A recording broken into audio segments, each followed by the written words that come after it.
I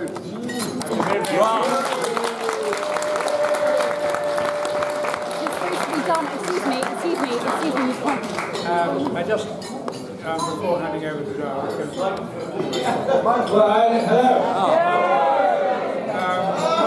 welcome to the Oscars of England, this great annual celebration of what's wonderful about being old, energy, initiative, vitality, all things the young people like nowadays. And an answer for those who feel we should all be in nursing homes already. No, we should.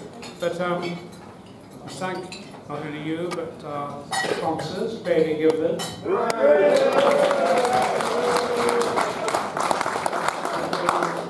Immediately give all your money to want to avoid penury very shortly.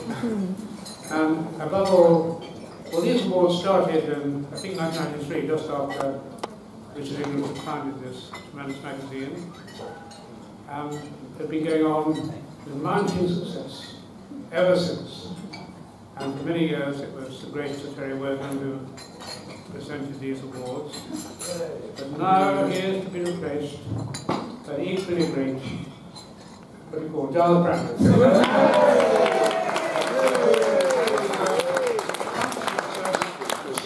And so many. I mean, I think he started in knitwear or something, and then he moved on to one thing after another.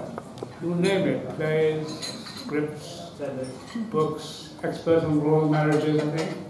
Scrabble, he knows all that. But that's almost never been immensely prominent all the time. And although he's a bit young for the role, we welcome him enormously for taking over this Taylor position. So thank you, Giles, very much.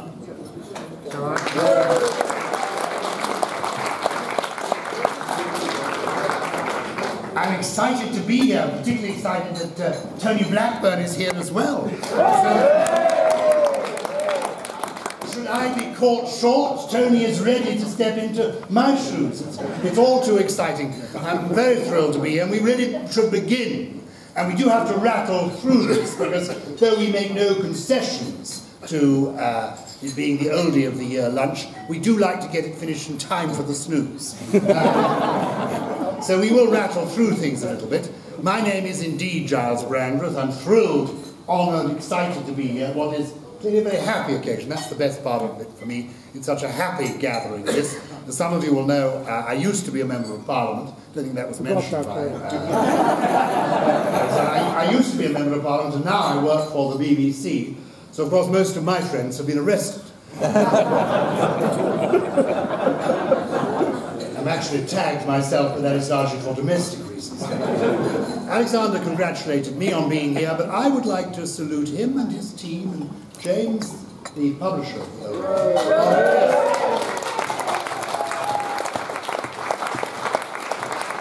One of the real challenges of life, indeed, one of the secrets of being happy, is to be able to cope with change. And I do find that very difficult. A lot of people do, as the years go by, find coping with change difficult. I do. I have to be honest with you, the 21st century is not my natural home. I do not wish to learn another frigging password.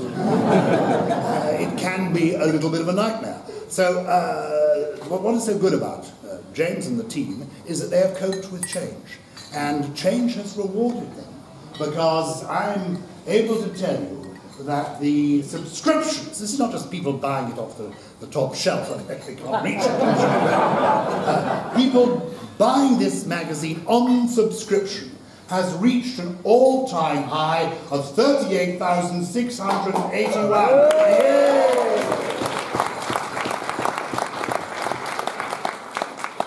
So we've saluted them. I would like to salute all the ghosts of Simpsons in the Strand. We don't know what the future of this building is to be, but I understand it's going to be under new management. There's the possibility of this being turned into Nando's on Thames, which is quite an exciting prospect, and I know we will all cope with that change as it comes along. So we thank the lovely people here for looking after us, and we just hope that the future is one that we can share with. And now we come to these awards. And basically what happens is I'm going to give you the names of half a dozen people. And when you hear those names, feel free to go berserk. Given the age of some of these people, they may not be hearing an ovation like this again. So it'd be lovely for them to actually go out on a high. Obviously, in some ways, we hope that everybody survives this afternoon. You know, James is keen to promote the magazine, so many of you do feel like, if you're going to go, you know, in the next few days, you could go this afternoon. I mean, it would hurry you on. But it would make a marvellous, marvellous story. You know? I'm sorry that seems to be in poor taste, but there we are. That's the way it goes. I'm going to give out half a dozen names, and we will go berserk as we hear each one. I will tell you why that person has been nominated, and I will then invite them, if they wish to say a few words, if they know who they are. If they're not, don't. I've got a crib sheet and I'll help them through any embarrassments. I'll time this quite carefully because one or two of the people who are here to accept an award are not actually in the room at the moment because they've not found their way back from the conveniences. But anyway, we will try to get through this in a good and orderly fashion. We have had some good judges, some remarkable judges. James and Alexander obviously have been on the judging panel, but we brought in some outsiders. One of the most brilliant and beautiful human beings in the world, a novelist. Yes, it's you, darling. I just want you to salute, and she can perhaps stand up and wave at you. She is just so lovely, Jenny Eclair.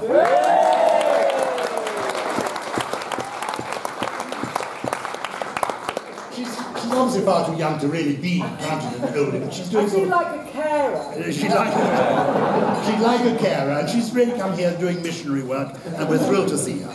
As well as her, on the judging panel were Roger Lewis, who can't, yeah, we love Roger, a kinsman of Jeremy Lewis, who I also should have mentioned, who actually has been running the magazine almost single-handedly for 25 years and now has got some help. But well done him. Roger couldn't be here. He's busy committing suicide and emailing Stephen Fry as we speak. It's quite a problem for Roger because now Stephen's got a husband of his own. So anyway, Craig Brown, who also Roger emails, isn't here. He's not very well. But there we are. No, not seriously. Not like some of you, I hope. Anyway. But we have got in our midst the man who has won more BAFTAs than any other person in the history of British entertainment. Judi Dench feels embarrassed in his presence. Would you salute John Lloyd? John.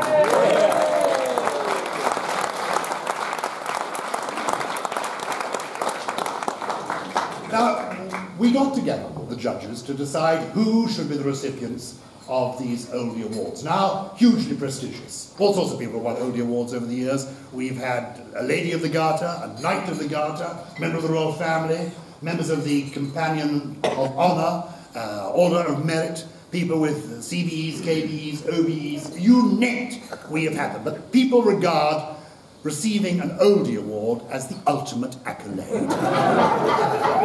They do. And so this is the moment in their lives, and therefore we took our responsibilities seriously. And we sat down and thought, who are we going to give the awards to this year? And obviously we immediately thought, well, of course, Nicholas Parsons, June Whitfield, Geoffrey Palmer, but it seems they've all had it before. Thank you very much indeed for coming along again, and remember to welcome. But they are interesting role models, Nicholas and June particularly, because between them there's about 18 months. But the point is that they are people who are now on the brink of, actually in their 10th decade, and at the height of their powers. I mean, genuinely giving work that is just extraordinary. So we thought we have got to recognise people who are still at the height, but not just snapping the celery, lead in the pencil, but actually up there and doing it. And not just doing it, but somehow making everybody feel better about themselves. So happiness is what we have been looking for. People who can spread happiness in this world. Because there was a time when we didn't expect happiness in this world, we expected in the world to come. You know, life is a vale of tears. You died, you got happiness then. We have happiness now, thanks to the people we are about to honour. And I'm going to do them, if I may, in chronological order of maturity. Which means I'm starting with the youngest first, which is a bit perverse, because you might think the oldest might be the one, you know, the one should be. But anyway, no, I'm just giving counterintuitive, and I'm going with the youngest first. And our first award winner is somebody who is a lawyer and a politician. He also is almost unique. He is a friend of Tony Blair. Well, I say almost unique. What I meant to say is almost unique that he is still a friend of Tony Blair. Once upon a time, 1997, we were all friends of Tony Blair. Saw everybody in this room fawning on him, but now, good grief, still a very nice man with a very charming wife and a very loyal friend in the man I'm about to introduce. But that's not why he is here. He could be here for a variety of reasons. He was the man who was Lord Chancellor but was ashamed to call himself that. He could be here for that reason, but he's not.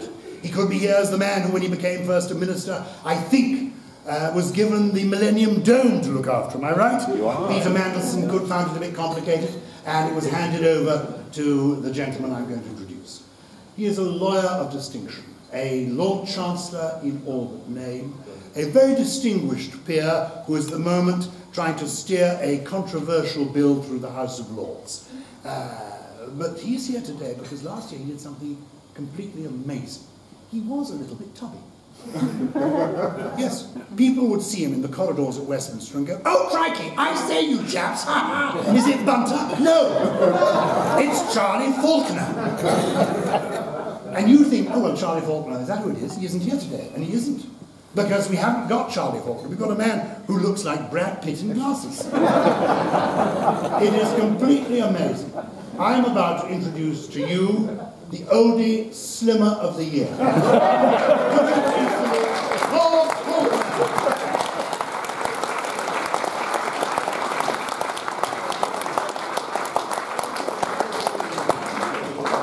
Well, you can see how my life has opened up since I became the Slimmer of the Year. I used to get remorselessly bad press.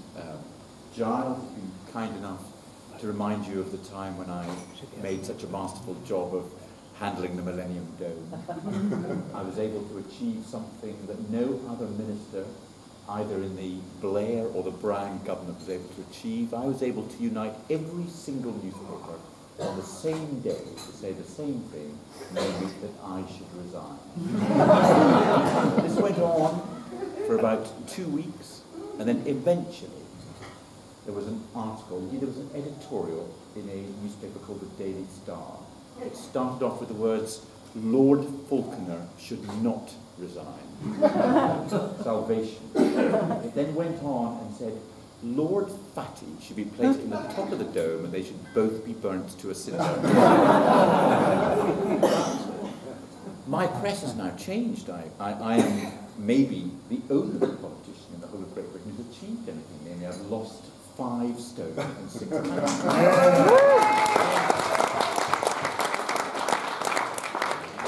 My press has changed, I thought, until, I mean, it has changed. I just see over there Mr. Harry Mount from the Daily Mail. One of the indications of the change was that the Daily Mail, through the medium of Mr. Harry Mount, a most excellent journalist, wrote a not unfavourable, please don't go about favourable, but it was not unfavourable. So I thought things had really changed until I took the opportunity of looking at some social media. I don't know if you ever look at Twitter. I don't know if any of you ever watched Spooks. In Spooks, in the first series, there was a most attractive spy played by somebody called Lisa Faulkner. And Lisa Faulkner ended up in the wrong end of a deep fish fat fryer in a fish and chip shop. That's how the enemy killed her. And after I had lost my 5 stone, there was a tweet which said, "Unfortunately, they threw the wrong Faulkner into the chip fryer." Hashtag fat F-U-C-K. So things haven't changed. Could I say how profoundly grateful I am for the award, and could I also say how pleased I am to see Tony Blackburn here, who I spent the first 8 years of my life in a car with going to school. So thank you very much.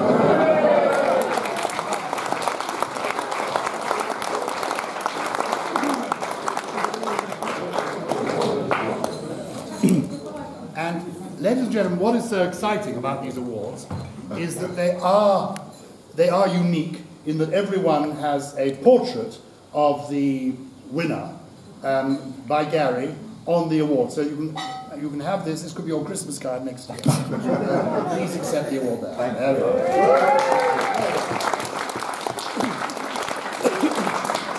Well, that was a very exciting and good start, wasn't it? Now let's sweep on to the next award. And the next award, well, we're doing this, as I say, in order of maturity. So next up, we've gone from the 1950s. It's hardly eligible at all, but anyway, well done. We're going to go now to the 1940s. And interestingly, in February 1946, 2 men were born. And one of them was born on the, well, what was your birthday, the 18th? And one of them was born on the 16th. Who's the other one who was born on the 16th? So the one who was born on the 18th is older, yes? So, which one comes next? It's all gone wrong since they demoted Michael Gove. You're younger, you're older. We're now coming to our next contender. What is interesting about this contender is that he is winning a prize simply for being alive. Because all the other people in his category, well, it's a television program that he would start in when he was 22, called Dad's Army. And the man I'm going to introduce to you played the part of Pike. You're guessing who it is, probably because you can see him from where you're sitting. He played the part of Pike at the age of 22, and gradually, over the years, all the other people in Dad's Army have died. He looks quite well to us, but we thought we'd better catch him while he was still with us.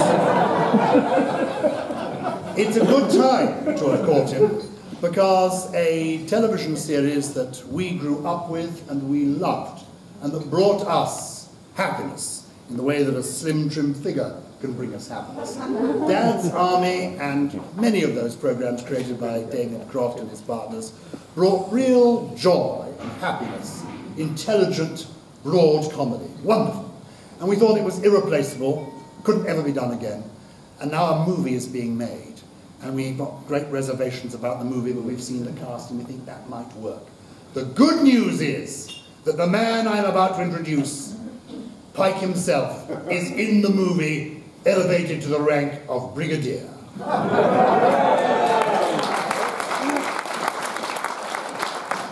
Would you please salute an actor who has appeared in Shakespeare, in Restoration comedy, in broad farce, but it will always be in our hearts, because he played Pike. Yes, don't tell him, but it is Ian Lavender.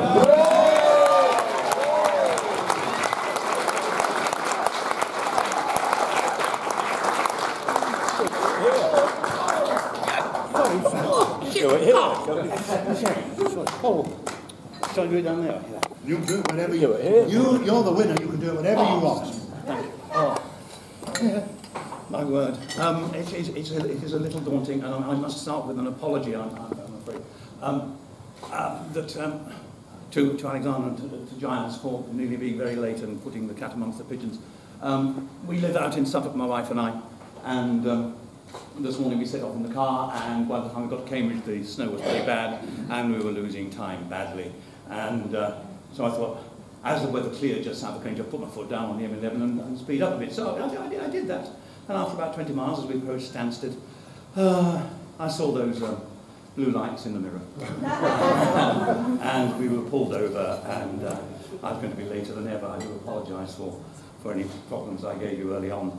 And the policeman got out of the car, and he came up, and I thought, get this over with quickly so we're not late. And he rolled down the window, and he said, good morning, sir. How are we this morning? Fine, thank you very much. Fine. He said, we were going a little fast there, weren't we, sir? And I said, yes, we were going a little fast. He said, do we know how fast we were going? I said, yes, we were going just under 90 miles an hour. Do we know how fast we should have been going? I said, yes, we should have been going around about and no more than 70 miles an hour. I said, yes, that's right, isn't it, sir? He said, I recognise you, don't I? I said, yeah, probably yes. He said, oh, good heavens. He said, are you all right now? I know you've had your problems with your health. I said, yes, I'm fine, thank you very much. He said, fine. So I said, I'm terribly sorry about this, sir, but I do have to issue you with a ticket, sir. I said, okay, fine, yes, fine. And he said, so you're who I think you are, sir? And I said, yes, I am. He said, do we have a reason why we were going so fast? I thought, oh, what can I say? Do I say I'm going to get an award at the Oldies? He wouldn't know what the Oldies are. And no, I don't do that. Sure. I could say, going to do a charity, that would be a lie. Don't do that. And I thought, he recognised, he thought you were appeal to his humanity, to man to man. And forgive me, ladies, and those gentlemen who are of a tender disposition. I said, I'm terribly sorry, officer. I said, but I was dying for a shit. And he said, well, sir, you found one.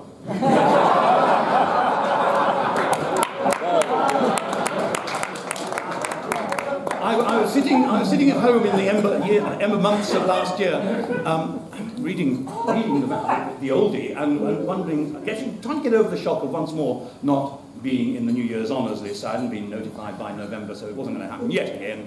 And I was there doing, seeking solace in the genius crossword, as I always do. I love it. And flop went the post on an envelope opened, and another copy of the Oldie fell out on the floor. And I thought, I'm just an insurance policy, making sure I get the winter edition. And then the letter from Giles dropped out, saying you've been nominated for an award. What for could it possibly be? I have won one award in my life before. In 1975, we were awarded the joint BBC Television Personality of the Year by the Variety Club. And it took place in a room about this size in those days, at Grosvenor House, not in the Grand Room or O2 now. And a very small corner like this, where the silver hearts were being given out. And Arthur looked at it and said, there's not a lot of room up there. I think perhaps just I should go up and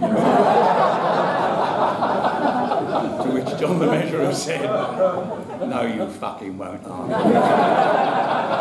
we're all going up there and you'll fight for your space just the same as the rest. I've treasured that silver heart, I really have. It's been really rather lovely, but when this came out, what could I possibly be being an award for? And the only thing I could think of was that I was going to get an award for being the actor who received most BBC repeat fees last year. I hope to bear that in mind next year, and there are as many repeats as there have been last year. So when this came up, I was absolutely knocked out by it. And although that joint personality thingy of 1975 meant an awful lot, and we still have it, and I polish it now and again.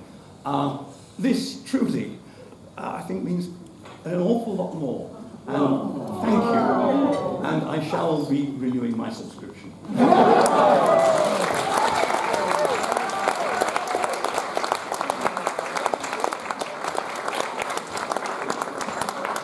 Stupid Oldie Boy of the Year.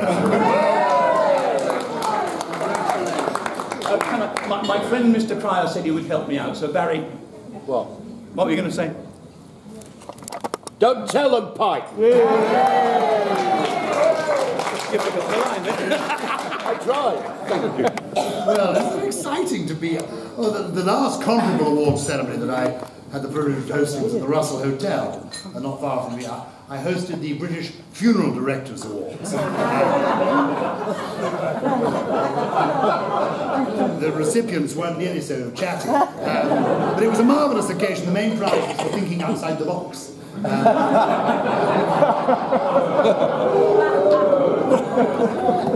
Totally true story. Now we sweep on from that to another survivor of a different kind. We salute Ian for simply surviving. We're now going to salute someone for surviving in a jungle. And what is marvellous about this next individual I'm going to introduce is his career has been hugely distinguished. And he is brilliant. He's been an international correspondent. He's given us the news with authority. He is a documentary filmmaker who deserves to win awards of that kind and will eventually. But he's found a whole new public, a whole generation of people who didn't know that he was alive. Not that they thought he was dead, they just didn't know he existed ever. They discovered him down in the jungle. Anton Deck's grandpa. It must be very strange for him suddenly to have millions of people watching him on television when he's been enjoying that audience of several thousand on Radio 4 for so long. It's a curious phenomenon. The truth is, I think people like myself who have been invited, and I know a number of these people in this room have been invited to take part in the Jungle programme, we all shied away. Of course, like you, we wanted the money. In our case, it wasn't as much as you got, but nonetheless, we wanted the money, but we didn't have the courage.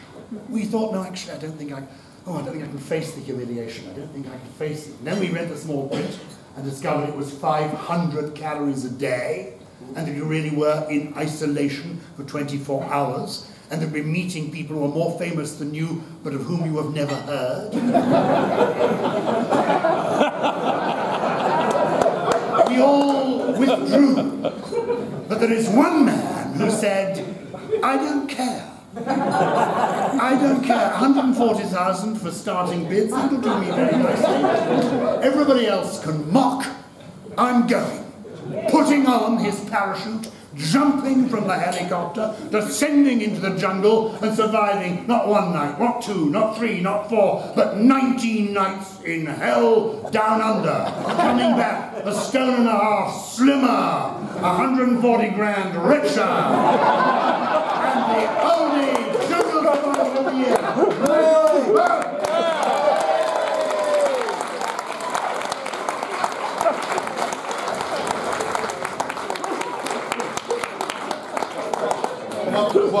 What can I say? This is beyond my wildest dreams, as you might imagine.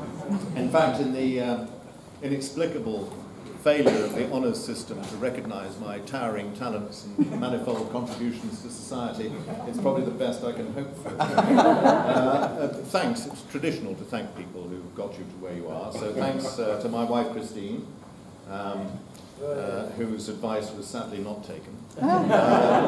To my agent Sue, who got me into this mess by the simple expedient of screwing a large fortune out of ITV.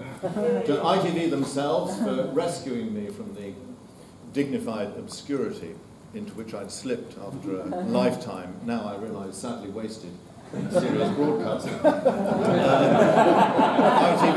ITV has taken me to the heights of contemporary culture, figuratively and literally, stretched over an Australian ravine, dressed as a cockatoo, yelling hankle pankle at 11 million surprised, but I'm told admiring viewers. It was really my greatest achievement to date. I was not really a fan of reality television when I set out on this, and I'm not a fan now. I rather took the view of the critic who described it as Orwell for dummies, played out in a hamster cage for preening narcissists. Well, that more or less actually summed it all up. They were actually quite pleasant. And the whole event had a certain cachet to it. But the regime, as Giles has said, was really a quite tough one. The hard thing was not the rats. The hard thing was not the cockroaches. The hard thing was not even Edwina Curry. The hard thing was actually working out who the other celebrities were. And I have to say this ignorance was reciprocated. How can I put this? They weren't obsessive watchers of the news. And when the time finally came for me to be evicted, it was a rather charming scene as I walk out, relieved, across the gantry, and the surviving campmates somewhere down below, waving farewell in a rather touching manner. Carl Fogarty, the chap who actually won the programme, could be heard very clearly saying, "What was it he said he did?" and then the other, I don't know. It was just such an extraordinary thing. They were actually much more pleasant than I thought they would be, most of them. And I looked around when I met them in the jungle, and I thought, well, which one's the vile one? You know, which one is the one who's so odious, so appalling, that everybody in the camp hates them, and the entire nation hates them? And of course, after a while, it slowly dawned on me that perhaps I. but then modesty prevailed, and I eventually persuaded myself I'd been recruited to add a bit of tone to proceedings. I failed, but I died trying. Thank you very much.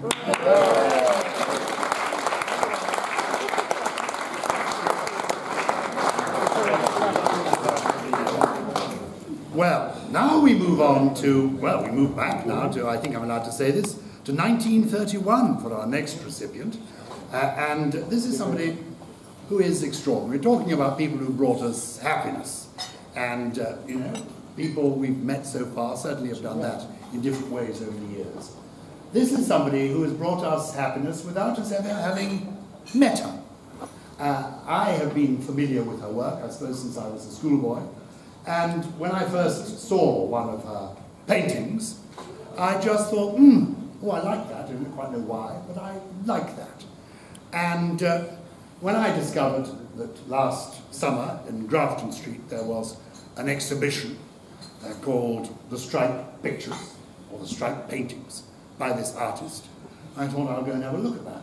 But I couldn't get in, there were so many people there.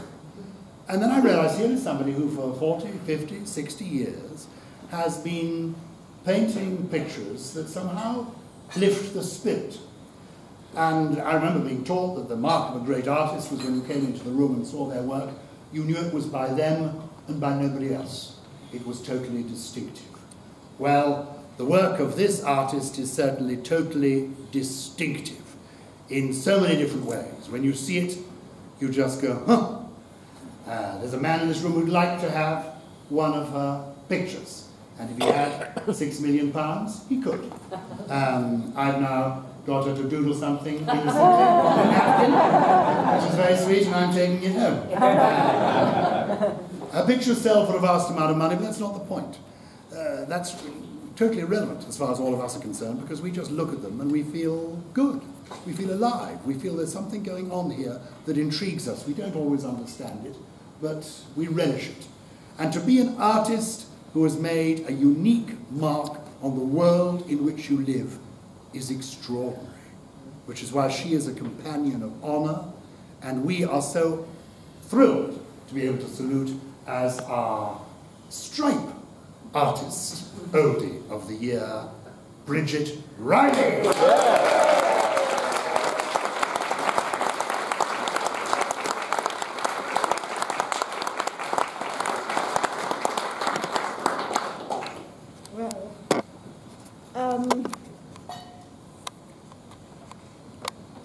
Just thank you very much indeed.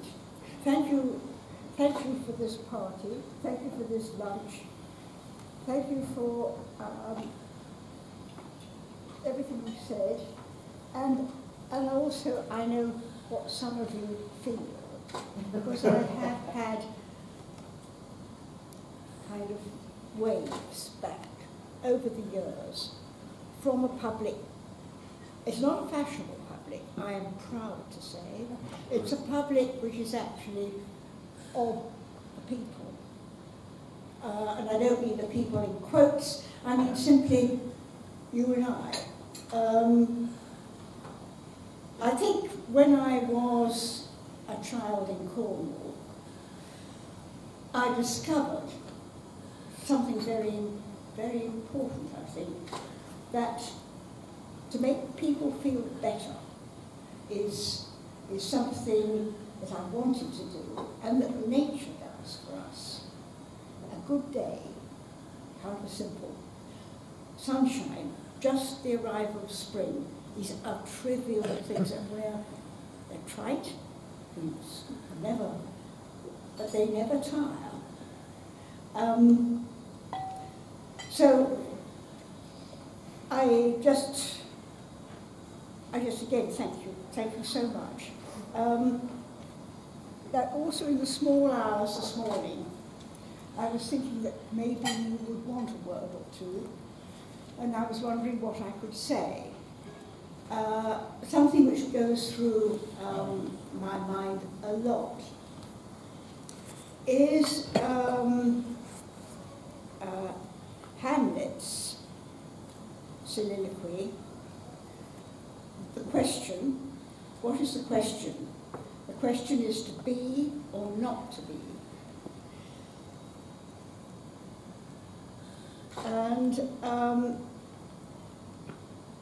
is it nobler in the mind to suffer the slings and something else I should say?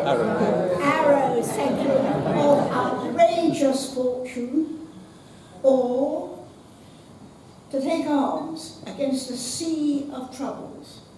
And then Shakespeare goes through all the troubles that we will have, that exist, and comes to the punchline, and perish. And I think that, I know that, as Shakespeare knew, that is something we all encounter, those decisions. To suffer the slings and arrows of outrageous fortune, or to take issue against the sea of troubles and perish. So anyway, my love to you all, and thank you.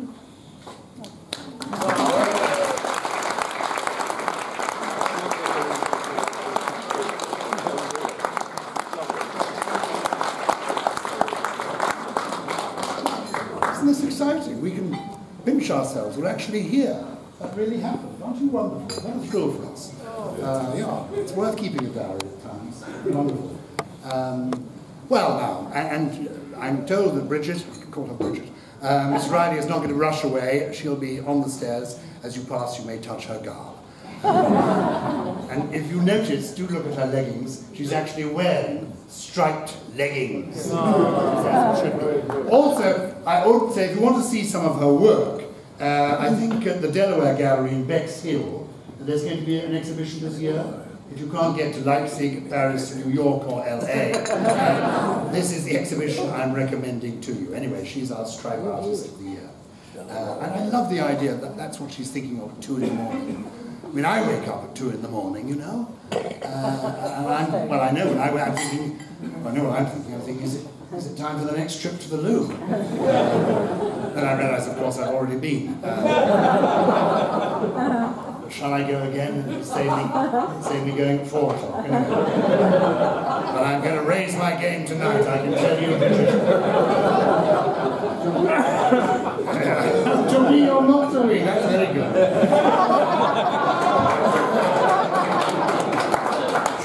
Shall I rub off on you? You'll be writing for Hampton Debt next. Now, our penultimate winner, because we're doing this in chronological order, from March 1929, can't be with us. He is hugely distinguished. I'd love him to have been able to be here, but he was literally snowed in. And given that he was planning to drive himself, that he has Parkinson's disease, that he was born in 1929, and that the car has not actually passed the MOT test, his wife telephoned to say, I have forbidden him to come. So we have not got with us a man who is winning the prize of long distance runner of the year. And the reason that we've given this to Roger Bannister is not only because last year marked the anniversary of that extraordinary 4-minute mile that many of us remember from our early childhood, but because that was just what he did in passing. The fascinating thing about that particular race is he didn't train specially for it, you know. He was still being a doctor during the day and just doing this at weekends, and still he won the race. And when he'd won it the following weekend, he was back, you know, as a locum at the local hospital. And since then, of course, went on and had an extraordinarily distinguished medical career, Master of Pembroke College, and all the rest of it. So the reason we were giving him the award is it's one thing to achieve something in 1954, but the truly remarkable oldies are still doing it in 2015. So can we cheer and salute the long-distance runner of the year, Sir Roger Bannister.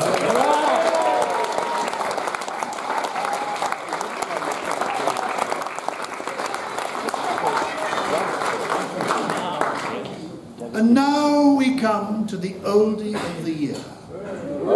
And all I'm going to ask you to do is hear me speak 2 words, 7 letters, and then go berserk. I told you that what we were looking for was people who had given happiness to our lives. And I'm about to present somebody to you who 60 years ago was performing on top of the bill, who since then has played in everything from, I remember seeing him in 1971 as Malvolio in Liverpool, saw him in Kenneth Branagh's Hamlet, in fact, I think he appeared in that. But we know him as somebody who simply has made us laugh, who has lifted our spirits for 6 decades and is still touring, still playing to capacity. Ladies and gentlemen, I hope you've enjoyed lunch. I know you'll enjoy dinner. There's the possibility of breakfast. Would you please salute the oldie of the year, Ken Dodd?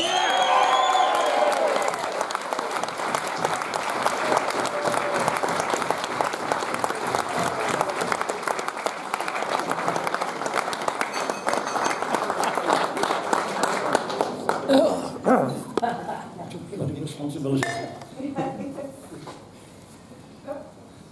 Gaffer, you're the governor, aren't you?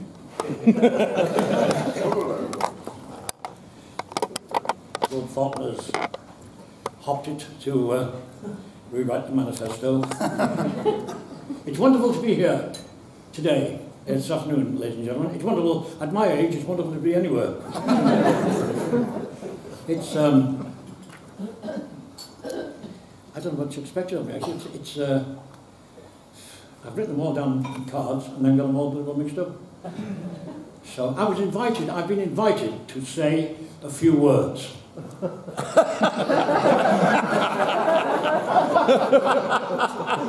Bloody opossums. Well, they said, why? Well, I just enjoy them, that's why. I just enjoy doing it. It's like asking Giles Brandis to give you a potted version of his rise to fame.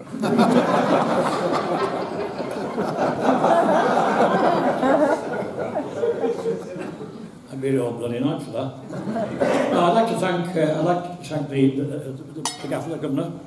Thank you much, sir, and the editor and all the staff of the Oldie, the powers that be in the management, for inviting me here today, ladies and gentlemen.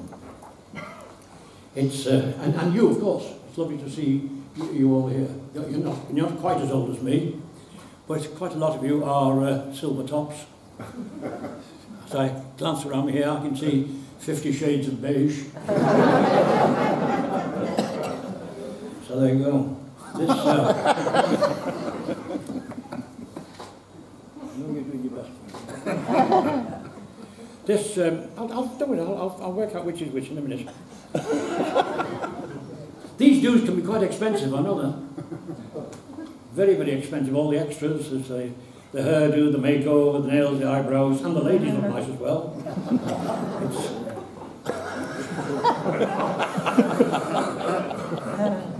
Who said this stuff was true? Being old, ladies and gentlemen, it's not as whimsical as it should be. How does a man know when he's going old? You start coming downstairs sideways. When you fall out of bed in the morning, everything clicks. Anything that doesn't click doesn't work.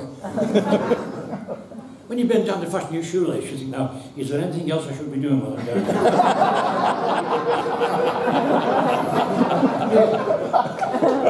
You still chase after girls, yeah. And your wife doesn't mind you chasing after girls. But she says our dog chases after cars and he can't drive.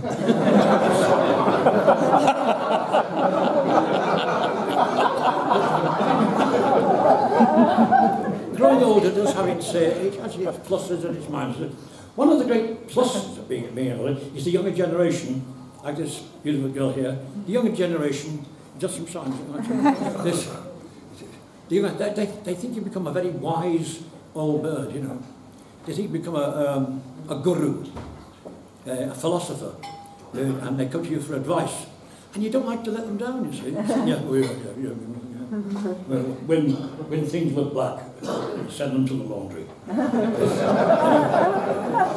We try to read all the great old proverbs, like wise words from books.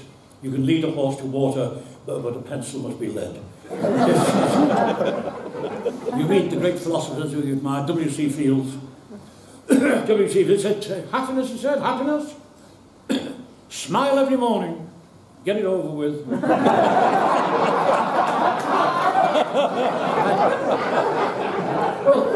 I myself have become a philosopher. You've become a philosopher, yeah? Like Socrates and Diogenes. This philosopher, I say to people, do not walk behind me, for I may not want to lead. Do not walk in front of me, for I may not want to follow. Do not walk alongside me, just bloody leave me alone.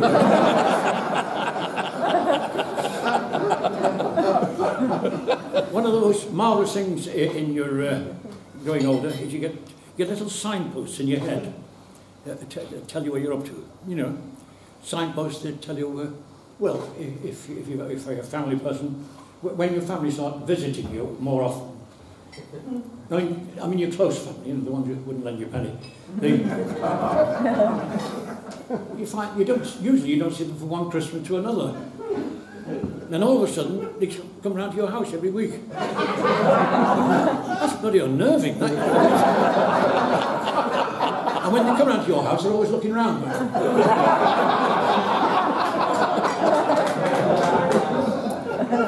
Picking all your ornaments up and saying, I saw this last week on Floggy. Another one at the signpost in your head, tell you, be nice to your children. Yes, always be nice to your children, because they're the ones who are going to decide which home you're going in. They put you in a home now, when you can't do things for yourself. Can you still do things for yourself, son? You make her do it, okay. This, yeah, they put you in what you call an old cockery. And if anybody says to you, we're going to put you in a home, don't play about it, don't be nervous, don't worry about it. It's very nice, they look after you. And the bread's ready chewed. You have a different set of teeth every day. Yes. Very nice. The Oldie is a wonderful magazine. I've been buying it now since it first was published. And because I prefer to pay cash.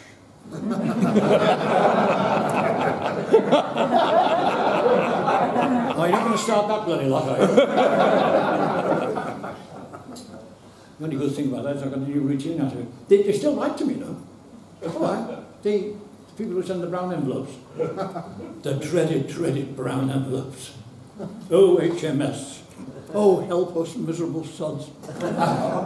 Yes, they sent me a Christmas card and said, it is more blessed to give than to receive. But it was on the news one day recently that the result of the census, you remember it, a few years back, and they're in the country today, in Britain today, there's 63 million people. 63 million people. And guess who it sent a brown envelope to? Me! I couldn't sleep for a month. All the questions said, name, I put down Kenneth Aloysius Vanessa Dodd. Well, if you can't convince them, confuse them. Said, sign here. I put down Scorpio with Capricorn rising. Sex, I put occasionally. Do not write in this space. I said, I'll write what I do like. State below, estimate your income for next year. Yeah, they're not satisfied with the blood development this year. Estimate your income, I put down 10 million quid. 10 million quid, I'm signed it. If I've got to guess what I'm going to earn next year, they can well guess who sent it in.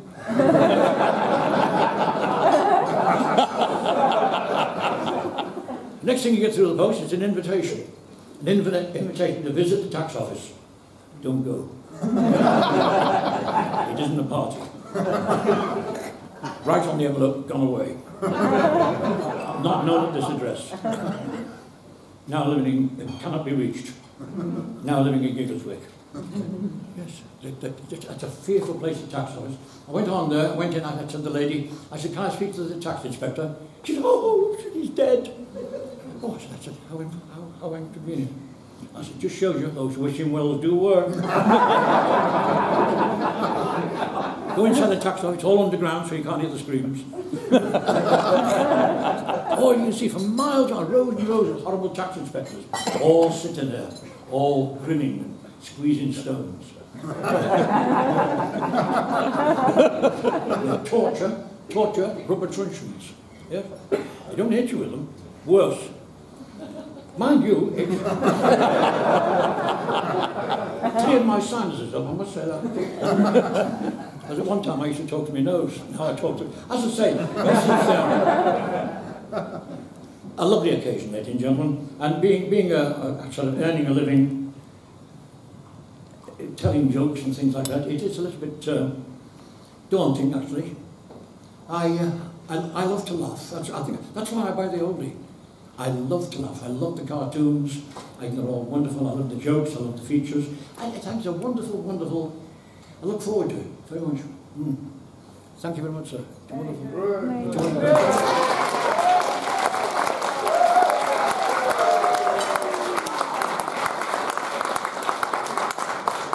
I'm not saying that just because I've had a free lunch, but it is a wonderful magazine. And laughter is such it's a beautiful gift. I think it's one of the greatest gifts that any human being can possibly have. The gift of having a really good laugh.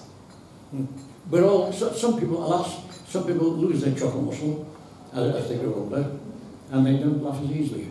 Thank God it hasn't happened to me. I had a wonderful... My father was a very funny man. It was through him I learned, I sort of learned the knack of telling jokes. I'll try to prove that to you in a minute. My brother, sister, my mother, my dad used to take us every week down into the centre of Liverpool and to a theatre, a variety theatre there, called the Shakespeare Theatre of Varieties. Later on, I played, I went to the Playhouse and I played the Malvolio there, and that was fine, great, yes. I've also liked to play the Liverpool Hamlet. To be or not to be, or what? You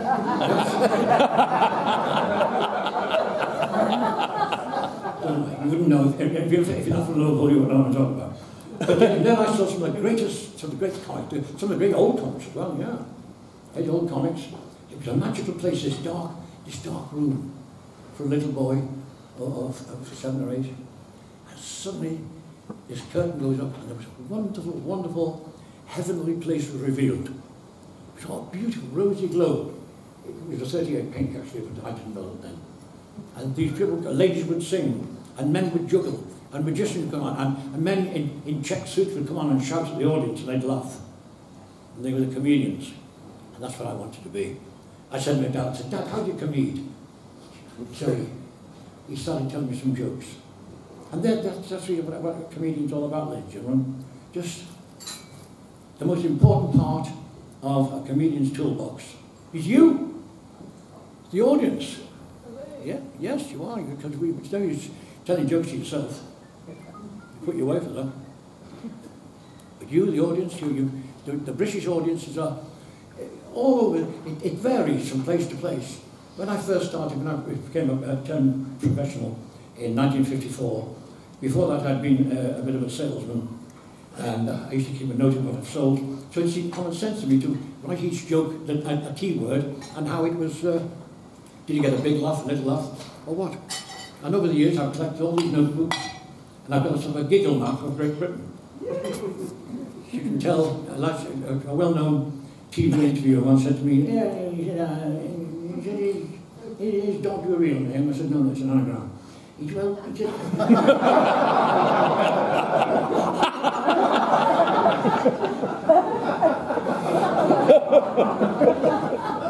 one is a sense of humour. I said, well, yeah, it varies. You can tell a joke in Liverpool, and they won't laugh in London.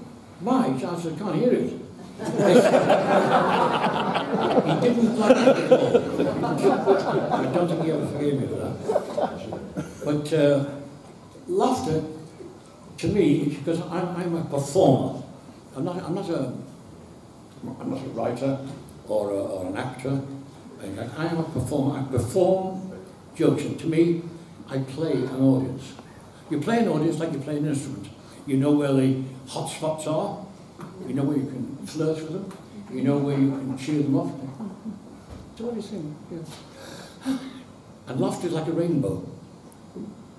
The types of laughter. At the very, very top, there's the laughter, there's white laughter, the laughter of pure joy. And you can hear that any time you like. If you just pass a school playground, you'll see little boys and little children leaping up and down and shouting and laughing for the sheer joy of being alive. It's amazing, it's wonderful. And as you go through the spectrum, there's the yellow laughter, that's the colour of clowns, red laughter, the colour of romance. You have to put a little bit of that in your act as well, yeah?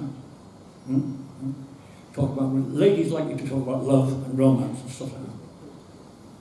There's probably people here today who might be celebrating an anniversary. This couple was celebrating 25th anniversary, and in the usual manner. She'd gone to bed with a book and he'd gone down to the pub.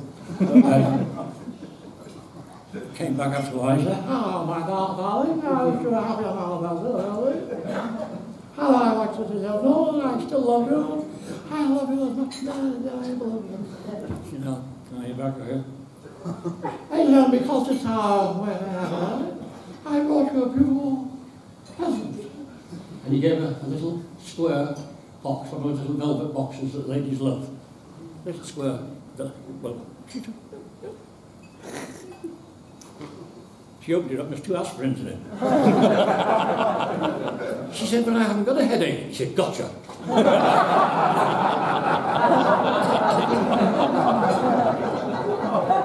And further down, there's the darker colours. The darker colours of indigo and purple. And even back that's where you find satire and cynicism. So I don't do that, you see. I don't do cynicism. I do hooray comedy, because that's what I think audiences want to hear. When they pay, that's the greatest compliment anybody can pay, to put hard-earned cash down and say, you know, we want to be entertained by you. So, you know, the best way is to cheer them up. They don't want to hear you doing satire and political and picking the world sores. They want to be cheered up, so you tell them happiness jokes, you know, things to cheer people up. Jokes about nice things, good things. It's very difficult for a comedian, of course. It's all right for people like young Giles here. His looks carry him through. And even Mr. Burke here, he can imagine, all the ladies imagine what he looks like until they see him in flesh, of course. But it's very difficult for a comedian, because we're supposed to be, look, see the juvenile lead there, stupid word. But for comedians, we of course we have to, and that's what we've got this beautiful girl here, young lady. Answer me a question, though. Lady, which is most important in a man when they meet him? Is his money or his looks? What question? His looks, it's his looks, of course it is. But what about those of us who aren't particularly, who aren't particularly challenged? I'm speaking, of course, of Quasimodo. Poor little Quasimodo. He didn't have a chance, did he? Little Quasimodo, and he fell in love. He was the bell ringer at Notre Dame. And he fell in love with the gypsy girl, Esmeralda. Oh, Esmeralda. Oh, Esmeralda, I'm so ugly. I'm so very, very ugly. I'm only acting when I do this, you know. This is Esmeralda, am I the ugliest man in the whole world? no, of course it's not up to me to say. Your best bet really is to go up into the tower, into the what we call the magic room, because in there is the magic mirror that Snow White presented to us. And it always tells the truth. So just ask the magic mirror, say, mirror, mirror on the wall, am I the ugliest man of all? That's what I've got to do. That's what we've got to do. Okay, sir?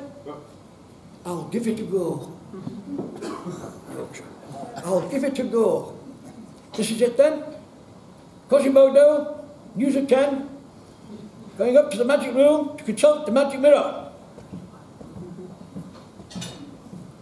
Mirror, mirror on the wall, am I the ugliest man of all? Oh, oh, oh. Quasimodo, coming down from the magic mirror, having consulted the magic mirror. Esmeralda, who is Jeremy Clarkson?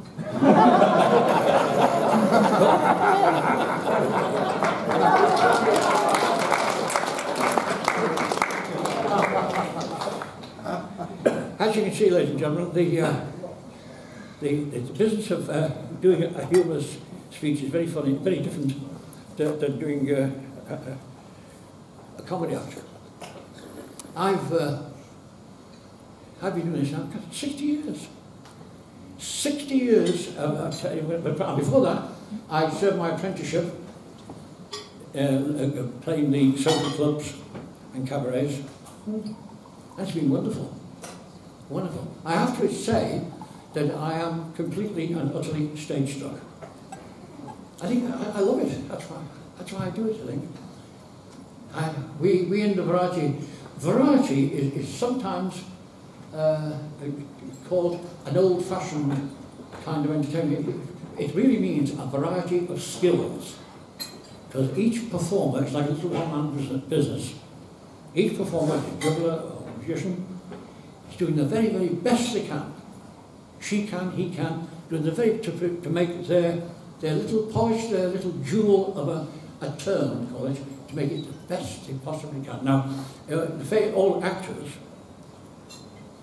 I said definitely the other side, they're called, because they're they're called legitimate.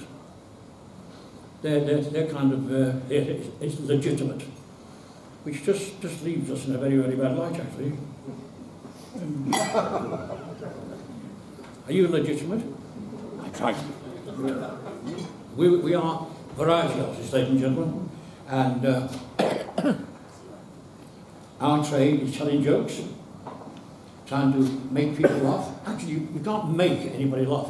Laughter is inside you, it's inside you. All a comedian does is try and just coax you and wiggle it out. And there's all different kinds of comedians today. People say, has humour changed? There's three questions an interviewer will ask a comedian. When are you going to retire? I think they're hinting, I think. Yeah. The second one is, where is your favourite theatre? And the third one is what's the third one? Oh, what do you think? Has comedy changed in the last 50 or 60 years? Well, first of all, retirement, no. I love it so much. Before I hang up my tickling stick, I'll have to be unable to do it. Second, where's your favourite theatre? In Britain? It's wherever I'm going to play tomorrow night. No. Your favourite theatre has to be the one you're doing today or tomorrow. And has humour changed? No. Humour hasn't changed since the days of the Greeks, since the days of the mystery plays, the days of music hall. It's the audiences that have changed. The audience's expectations. Yeah, that's what's changed over the years. And you get certain kinds of, even on television now, you'll get comedians who will, well, it's not like I don't want to be a prude, but a few months ago I was sitting in our sitting room, my aunt and uncle were there, and this thing came on the television. Very dreadful. Very sexually explicit, swearing. Awful. I took no notice, I just carried on watching the news. Let them get on with it. But really, it is, we don't, on television, we don't want bad language and swearing and obscenity, do we? No, we can get that at home. This is what has happened. There's one word, the word you often hear said in a play, and you say, God, she didn't say that. Did you hear what she said then? Did you hear what he said then? The word. But they're only words, you see. Suppose you substitute another word. For instance, instead of that four-letter word, suppose you said puffin. Now, puffin, that's a lovely word. You know the little puffins, the little yellow beaks. This man went to the Barclays Bank on a Monday morning, and the girl behind the counter, she said, can I help you? He said, go, you can puffin help me. He said, I want to open a puffin account in your puffin bank. She said, I beg your pardon. So he said, don't beg my puffin pardon. He just said, move your puffin self and help me to make open an account in your puffin bank. She said, you carry on using language like that, sir. She said, I would call the manager. He said, call the puffin manager. He said, no, I'm not frightened, you're puffin manager. Big man came from behind me and said, can I help you? So I said, can you puffin help me? Look, pal, he said, I want to open a puffin account in your puffin bank. He said, carry on like that, sir, use that language, I'll call the policeman. He said, call the puffin policeman. He said, I'm not frightened, but I've eaten puffin policeman for puffin breakfast. He said, look, mate, look, pal, he said, I've won the lottery, haven't I? I've won the lottery. I won 12 million quid, and I'm looking for a bank where to park it. The manager said, this puffing bitch has been giving you a hard time. So there you are, ladies and gentlemen. Well, I'm going to give you the award now. If you want to.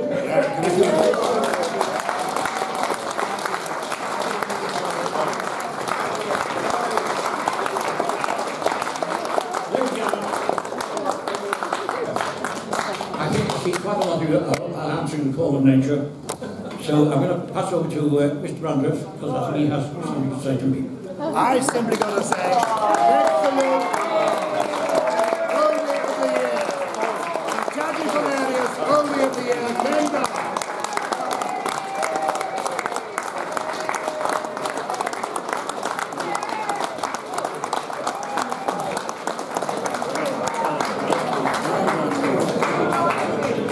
Well done, well done. Ladies and gentlemen, clearly the interval has come. We'll be resuming obviously in 15 minutes. But the rest of you, congratulations to all our winners. Thank you for being here and see you in 2016. Well done, everybody.